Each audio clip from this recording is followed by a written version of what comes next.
News 18 ಡಿಜಿಟಲ್ಗೆ ಸ್ವಾಗತ. ನಾನು ವಿನಾಯಕ ತೊಡರ್ನಾಳ್. ಕೋಟೆನಾಡು ಚಿತ್ರದುರ್ಗ ಜಿಲ್ಲೆ ಚಳ್ಳಕೆರೆ ತಾಲೂಕಿನ ಮೊಳಕಾಲ್ಮೂರು ವಿಧಾನಸಭಾ ಕ್ಷೇತ್ರದ ಸರ್ಕಾರಿ ಆಸ್ಪತ್ರೆ ಕಟ್ಟಡ ನಿರ್ಮಾಣ ಆಗಿ 1 ವರ್ಷ ಕಳೀತಾ ಇದ್ರು ಕೂಡ ಈವರೆಗೆ ಉದ್ಘಾಟನೆ ಆಗಿಲ್ಲ ಅನ್ನುವಂಥದ್ದು ಸಾರ್ವಜನಿಕರು ಮತ್ತು ಸ್ಥಳೀಯರ ಆರೋಪ. ಆ ಭಾಗದ 20ಕ್ಕೂ ಹೆಚ್ಚು ಹಳ್ಳಿ ಜನರ ಆರೋಗ್ಯಕ್ಕೆ ಅಲ್ಲಿ ಸಹಕಾರಿಯಾಗಿದ್ದಂಥದ್ದು. ಮತ್ತೆ ಅಲ್ಲಿ ಯಾವುದೇ ತುರ್ತು ಸಂದರ್ಭದಲ್ಲೂ ಕೂಡ ಆ ಆಸ್ಪತ್ರೆಯನ್ನೇ ಆಶ್ರಯಿಸಿ ಅಲ್ಲಿಯ ಜನ ಚಿಕಿತ್ಸೆಯನ್ನ ಪಡಿತಾ ಇರ್ತಕ್ಕಂಥದ್ದು. ಜೊತೆಗೆ ಅದರಲ್ಲೂ ಗರ್ಭಿಣಿ ಮಹಿಳೆಯರಿಗೆ ಅಲ್ಲಿ ವರದಾನವಾಗಿದ್ದಂತ ಆಸ್ಪತ್ರೆ ಏನು ಇವತ್ತು PHC ಆಗಿದ್ದಂಥದ್ದು ಮೇಲ್ದರ್ಜೆಗೆ ಏರಿಸಿ ಇವಾಗ ಸಮುದಾಯ ಆರೋಗ್ಯ ಕೇಂದ್ರವನ್ನಾಗಿ ಮಾಡಿದ್ದಾರೆ. ಅದರಲ್ಲೂ ಕೂಡ 10 ಹಾಸಿಗೆಗಳ ವ್ಯವಸ್ಥಿತ ಬೆಡ್ಗಳನ್ನ ಇರುವಂತದ್ದು ಮತ್ತೆ ಪೀಠೋಪಕರಣಗಳು ಇರುವಂತಹ ಆಸ್ಪತ್ರೆಯನ್ನ ಅಲ್ಲಿ ನಿರ್ಮಾಣ ಮಾಡಿದ್ದಾರೆ. ಆದ್ರೂ ಕೂಡ ಆ ಆಸ್ಪತ್ರೆ ಈಗಾಗಲೇ 2.5 ಕೋಟಿಗೆ ಖರ್ಚು ಮಾಡಿ ಆಸ್ಪತ್ರೆಯನ್ನ ನಿರ್ಮಾಣ ಮಾಡಿದ್ರು ಕೂಡ 1 ವರ್ಷ ಕಳೆದಿದೆ. 1 ವರ್ಷ ಕಳೆದ್ರೂ ಕೂಡ ಉದ್ಘಾಟನೆ ಆಗಿಲ್ಲ. ಇದರಿಂದ ಸಾಕಷ್ಟು ಸಮಸ್ಯೆಗಳಾಗ್ತದೆ. ಯಾಕೆಂತ ಹೇಳಿದ್ರೆ ಇರುವಂತಹ ಹಳೆ ಕಟ್ಟಡದಲ್ಲಿ ಚಿಕಿತ್ಸೆಯನ್ನ ನೀಡಲಿಕ್ಕೆ ವ್ಯವಸ್ಥೆಗಳಿಲ್ಲ. ಹೊಸ ಕಟ್ಟಡದಲ್ಲಿ ವ್ಯವಸ್ಥೆಗಳಿದ್ರೂ ಕೂಡ ಅದು ಉದ್ಘಾಟನೆ ಆಗಿಲ್ಲ. ಇದು ಒಂದ್ ರೀತಿಯ ನುಂಗಲಾರದ ಬಿಸಿ ತುಪ್ಪವಾಗಿ ಸಾರ್ವಜನಿಕರಿಗೆ ಪರಿಣಮಿಸ್ತಿರ್ತಕ್ಕಂಥದ್ದು. ಯಾಕೆಂತ ಹೇಳಿದ್ರೆ ಏನು ಆ ತಾಲೂಕಿನ ಆ ಕ್ಷೇತ್ರದ ಶಾಸಕರಾಗಿರ್ತಕ್ಕಂಥ NY ಗೋಪಾಲಕೃಷ್ಣ ಅವರು ಆ ಆಸ್ಪತ್ರೆಯ ಬಗ್ಗೆ ಒಂದಿಷ್ಟು ಕಾಳಜಿಯನ್ನ ಇಟ್ಕೋಬೇಕಾಗಿತ್ತು. ಏನು ಸುತ್ತಮುತ್ತಲಿರುವಂತ ಸಾರ್ವಜನಿಕರಿದ್ದಾರೆ, ಅಲ್ಲಿಯ ಸ್ಥಳೀಯ ಮತದಾರರಿದ್ದಾರೆ, ಅವರ ರಕ್ಷಣೆ ಆರೋಗ್ಯ ಸಮಸ್ಯೆಯನ್ನ ಬಗೆಹರಿಸುವಂತ ನಿಟ್ಟಿನಲ್ಲಿ ಒಂದು ಸುಸಜ್ಜಿತ ವ್ಯವಸ್ಥೆಯನ್ನ ಕಲ್ಪಿಸಕ್ಕೆ ಆಸ್ಪತ್ರೆಯನ್ನ ಉದ್ಘಾಟನೆ ಮಾಡಿಕೊಟ್ರೆ ನಿಜಕ್ಕೂ ಕೂಡ ಅವರು ಒಂದು ಸುಸಜ್ಜಿತ ಸುವ್ಯವಸ್ಥೆ ಇರುವಂತಹ ಆಸ್ಪತ್ರೆಗೆ ಬಂದು ಬರುವಂತದ್ದು, ಚಿಕಿತ್ಸೆ ಪಡೆಯುವಂತದ್ದು, ಅವರ ಕಷ್ಟ ನಷ್ಟಗಳನ್ನ ತೀರಿಸಿಕೊಳ್ಳುವಂತ ಕೆಲಸವನ್ನ ಮಾಡ್ಲಿಕ್ಕೆ ಅನುಕೂಲ ಆಗ್ತಾ ಇತ್ತು.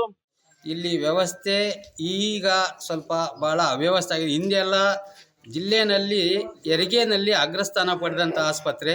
ಈ ಆಸ್ಪತ್ರೆ ಈಗ ಇನ್ನೂ ಉತ್ತಮ ದರ್ಜೆಗೆ ಏಳಂತಂದು ಸುಮಾರು 2.5 ಕೋಟಿ ಸರ್ಕಾರ ಕೊಟ್ಟು ಬಿಲ್ಡಿಂಗ್ ಎಲ್ಲ ರೆಡಿಯಾಗಿದೆ.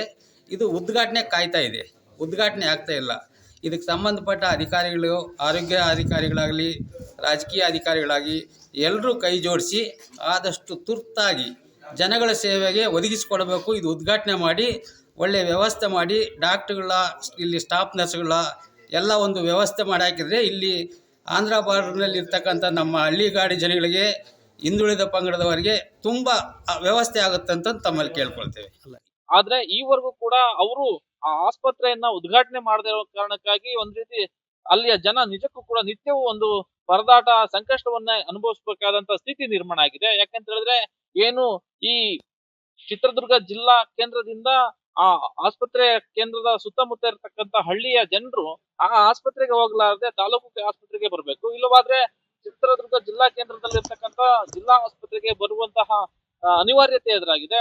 ಹಾಗಾಗಿ ಅಲ್ಲಿಂದ ಇಲ್ಲಿವರೆಗೂ ಕೂಡ ಬರ್ಲಿಕ್ಕೆ 50ಕ್ಕೂ ಹೆಚ್ಚು ಕಿಲೋಮೀಟರ್ ಆಗೋದ್ರಿಂದ ತುರ್ತು ಸಂದರ್ಭಗಳಲ್ಲಿ ಗರ್ಭಿಣಿಯರಿಗೆ ಚಿಕಿತ್ಸೆ ಸಿಗ್ಬೇಕಾದಂತ ಸಂದರ್ಭದಲ್ಲಿ, ಹೆರಿಗೆ ಆಗುವಂತ ಸಂದರ್ಭದಲ್ಲಿ ಅವರಿಗೆ ತೊಂದರೆಯನ್ನ ಅನುಭವಿಸುವಂತ ಸ್ಥಿತಿಯನ್ನ ತಂದು ಹೊಡ್ಡಿದೆ. ಹಾಗಾಗಿ ಈವರೆಗೂ ಕೂಡ ಏನು 1 ವರ್ಷ ಕಳೆದ್ರು ಕೂಡ ಇಷ್ಟೆಲ್ಲ ಸುವ್ಯವಸ್ಥೆಯನ್ನ ಹೊಂದಿರತಕ್ಕಂತ ಆಸ್ಪತ್ರೆ ನಿರ್ಮಾಣ ಆಗಿದ್ರು ಕೂಡ ಕೋಟಿ ವೆಚ್ಚದಲ್ಲಿ ಸರ್ಕಾರ ಹಣವನ್ನು ಖರ್ಚು ಮಾಡಿದ್ರು ಕೂಡ ಒಂದಿಷ್ಟಾದ್ರೂ ಕಾಳಜಿಯನ್ನ ಇಟ್ಕೊಂಡು ಅಲ್ಲಿಯ ಶಾಸಕರು ಕೆಲಸವನ್ನ ಮಾಡಬೇಕಾಗಿತ್ತು. ಆ ಆಸ್ಪತ್ರೆಯನ್ನ ಉದ್ಘಾಟನೆ ಮಾಡಿ ಸಾರ್ವಜನಿಕರ ಅನುಕೂಲಕ್ಕೆ ಬಳಕೆ ಆಗ್ಲಿ ಅನ್ನುವಂತ ನಿಟ್ಟಿನಲ್ಲಿ ಕೊಡ್ಬೇಕಾಗಿತ್ತು. ಆದ್ರೆ ನಿರ್ಲಕ್ಷ್ಯ ವಹಿಸ್ತಾ ಇದ್ದಾರೆ ಅನ್ನುವಂತ ಆರೋಪವನ್ನ ಸ್ಥಳೀಯರೇ ಮಾಡ್ತಾ ಇರ್ತಕ್ಕಂಥದ್ದು. ಈಗಾಗ್ಲೇ ಏನು ಹೊಸ ಕಟ್ಟಡವೇನು ನಿರ್ಮಾಣ ಮಾಡಬೇಕಾಗಿಲ್ಲ, ಅನುದಾನವನ್ನು ತರಬೇಕಾಗಿಲ್ಲ. ಈಗಾಗಲೇ ನಿರ್ಮಾಣ ಆಗಿರ್ತಕ್ಕಂಥ ಆಸ್ಪತ್ರೆಯನ್ನ ಉದ್ಘಾಟನೆ ಮಾಡಿಕೊಟ್ರೆ ಸಾಕು, ಇಲ್ಲಿಯ ಜನರಿಗೆ ಅನುಕೂಲ ಆಗುತ್ತೆ. ಆದ್ರೆ ಈವರೆಗೂ ಕೂಡ ಉದ್ಘಾಟನೆ ಮಾಡದೇ ಇರುವಂತದ್ದು ಜನರ ಕಷ್ಟಕ್ಕೆ ಕಾರಣ ಆಗಿದೆ ಅನ್ನುವಂಥದ್ದನ್ನ ಹೇಳ್ತಾರೆ. ಒಂದು ಆರೋಗ್ಯ ಕೇಂದ್ರವನ್ನು ಇಲ್ಲಿ ಒಂದು ಕಟ್ಟಡ ನಿರ್ಮಾಣವಾಗಿದೆ. ಆಗಿ 1 ವರ್ಷ ಆಗಿದೆ. ಏನು BJP ಸರ್ಕಾರ ಇದ್ದಾಗ ಇದು ಒಂದು ಕಟ್ಟಡ 2.5 ಕೋಟಿಯನ್ನು ನಾವು ಇಲ್ಲಿ ಹಾಕಿ ಅನುದಾನವನ್ನು ಕಟ್ಟಡನೂ ಪೂರ್ಣಗೊಂಡಿದೆ. ಈ 1 ವರ್ಷ ಆಯಿತು, ಈ ಕಟ್ಟಡ ಇದುವರೆಗೂ ಉದ್ಘಾಟನೆ ಆಗಿಲ್ಲ. ಇಲ್ಲಿ ಏನು ಸುತ್ತಮುತ್ತ 20-25 ಹಳ್ಳಿಗಳಿಗೆ ಎಲ್ಲ ಇಲ್ಲಿ ಇರೋದಂಥ SC ST ಜನಾಂಗ ಮತ್ತು ಮಧ್ಯವರ್ತಿ ಜನಗಳು, ಎಲ್ಲ ರೈತಾಪಿ ಜನಗಳು ಭಾಳ ತೊಂದರೆ ಆಗಿದೆ. ದಯಮಾಡಿ ಇಲ್ಲಿ ಈ ಒಂದು ಕಾರ್ಯಕ್ರಮವನ್ನು ನೀವು ಯಶಸ್ವಿಯಾಗಿ ಮಾಡಿಕೊಡ್ಬೇಕು. ಯಾಕಂದರೆ ನಾವು ಬೇರೆ ಏನಕ್ಕೆ ಹೇಳ್ತಿಲ್ಲ, ಹೊಸದಾಗಿ ಮಾಡಂತ ಹೇಳ್ತಿಲ್ಲ. ಇರೋ ಹಾಸ್ಪಿಟಲ್ನ ನೀವು ಉದ್ಘಾಟನೆ ಮಾಡಿ ಇದೊಂದು, ಯಾಕಂದರೆ ಇಲ್ಲಿ ಭಾಳ ಇಲ್ಲಿ ನೋವಿನ ಸಂಗತಿ ನಮಗೆ 1 ವರ್ಷ ಆಗಿದೆ ಇಲ್ಲಿ ಈ ಒಂದು ಹಾಸ್ಪಿಟ್ಲು ಒಂದು ಕಟ್ಟಡ ಆಗಿ ಇಲ್ಲಿವರೆಗೂ ಆಗಿಲ್ಲ. ಇದು ಅತಿ ಅರ್ಜೆಂಟಾಗಿ ನೀವು ಏನು ಮಾಡ್ತೀರೋ ಗೊತ್ತಿಲ್ಲ, ಈ ಒಂದು ಹಾಸ್ಪಿಟ್ಲವನ್ನು ಉದ್ಘಾಟನೆ ಮಾಡಿ ಸಾರ್ವಜನಿಕರಿಗೆ ಒಂದು ಅನುಕೂಲ ಮಾಡ್ಕೊಳ್ಬೇಕಂತೇಳಿ ತಮ್ಮಲ್ಲಿ ಆಗ್ರಹ ಮಾಡ್ತಾ ಇದ್ದೀನಿ. ಈ ಬಿಲ್ಡಿಂಗ್ ಕಟ್ಟಡ ಕಟ್ಟಿ 2.5 ಕೋಟಿ ರೂಪಾಯಿ ಕಟ್ಟಡ ರೆಡಿ ಆಗಿದೆ.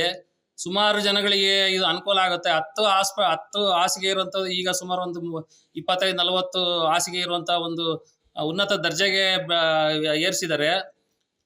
ಆದರೆ ಇದು ಉಪಯೋಗ ಆಗ್ತಾ ಇಲ್ಲ. ಯಾಕೆ ಅಂತಂದರೆ ಹಾಸ್ಪಿಟ್ಲ್ ಇದು ಹೊಸ ಬಿಲ್ಡಿಂಗ್ ಇದುವರೆಗೂ ಉದ್ಘಾಟನೆ ಆಗಿಲ್ಲ.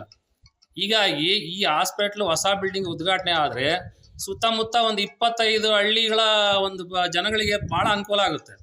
ಆಮೇಲೆ ಇಲ್ಲಿ ಡಾಕ್ಟ್ರುಗಳು ಮುಂಚೆ ಎಲ್ಲ ಚೆನ್ನಾಗಿ ಕೆಲಸ ಮಾಡೋರು. ಇವಾಗ ಡಾಕ್ಟ್ರುಗಳು, ಆಮೇಲೆ ಸಿಸ್ಟ್ರುಗಳು, ಆಮೇಲೆ ಉಳಿದ ಎಲ್ಲ ಸ್ಟಾಫ್ಗಳು ಸರಿಯಾಗಿ ಬಂದು ಕೆಲಸ ಮಾಡಿ ಇನ್ನೂ ಸ್ವಲ್ಪ 24/7 ಹಾಸ್ಪಿಟ್ಲ್ ಇದೆ. ಆ್ಯಕ್ಚುಲಿ ರಾತ್ರಿ ಹೊತ್ತು ಡಾಕ್ಟರ್ಗಳು ಇರೋದಿಲ್ಲ. ಸಾಯಂಕಾಲ 5 ಗಂಟೆಗೆ ಹೊರಟೋಗ್ಬಿಡ್ತಾರೆ, 4 ಗಂಟೆಗೆ ಹೊರಟೋಗ್ತಾರೆ. ಈ ಕೂಡಲೇ ಅದನ್ನ ಉದ್ಘಾಟನೆ ಮಾಡಿಕೊಡ್ಬೇಕು ಅನ್ನುವಂತ ಆಗ್ರಹವನ್ನು ಕೂಡ ಮಾಡ್ತಾ ಇದ್ದಾರೆ. ಆರೋಗ್ಯ ಇಲಾಖೆ ಅಧಿಕಾರಿಗಳು ಆ ಆಸ್ಪತ್ರೆಯನ್ನ ಉದ್ಘಾಟನೆ ಮಾಡಿ ಲೋಕಾರ್ಪಣೆ ಮಾಡುವಂತ ಸಂದರ್ಭದಲ್ಲಿ ಏನು ಆ ಸ್ಥಳೀಯ ಶಾಸಕರಾಗಿರ್ತಕ್ಕಂಥ NY ಗೋಪಾಲಕೃಷ್ಣ ಅವರು ಮುತುವರ್ಜಿಯನ್ನ ವಹಿಸಬೇಕಾಗಿತ್ತು. ಆ ಆಸ್ಪತ್ರೆಯನ್ನ ಉದ್ಘಾಟನೆ ಮಾಡ್ಲಿಕ್ಕೆ ಕ್ರಮವನ್ನು ವಹಿಸಿ ದಿನಾಂಕವನ್ನ ನಿಗದಿಪಡಿಸಿ ಕಾರ್ಯಕ್ರಮವನ್ನು ಮಾಡ್ಬೇಕಾಗುತ್ತೆ.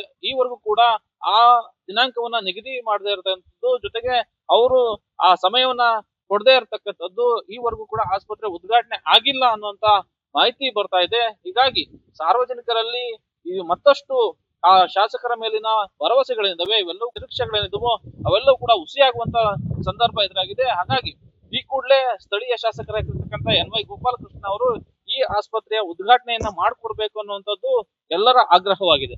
ನಿರ್ಭೀತ, ನಿಷ್ಪಕ್ಷಪಾತ, ವಿಶ್ವಾಸಾರ್ಹ ಸುದ್ದಿಗಳಿಗೆ ಮತ್ತೊಂದು ಹೆಸರಾಗಿರೋ ನ್ಯೂಸ್ 18 ಕನ್ನಡ ಈಗ ಆಪ್ನಲ್ಲೂ ಲಭ್ಯ ಇದೆ. ದಯವಿಟ್ಟು ಇಲ್ಲಿರೋ QR ಕೋಡ್ ಅನ್ನ ಸ್ಕ್ಯಾನ್ ಮಾಡಿಕೊಂಡು ಆಪ್ ಡೌನ್ಲೋಡ್ ಮಾಡೋದಕ್ಕೆ ಮರಿಬೇಡಿ. ನಿಮ್ಮ ಬೆಂಬಲ ಹೀಗೆ ಸದಾ ನಮ್ಮೊಂದಿಗಿರಲಿ. ಧನ್ಯವಾದ.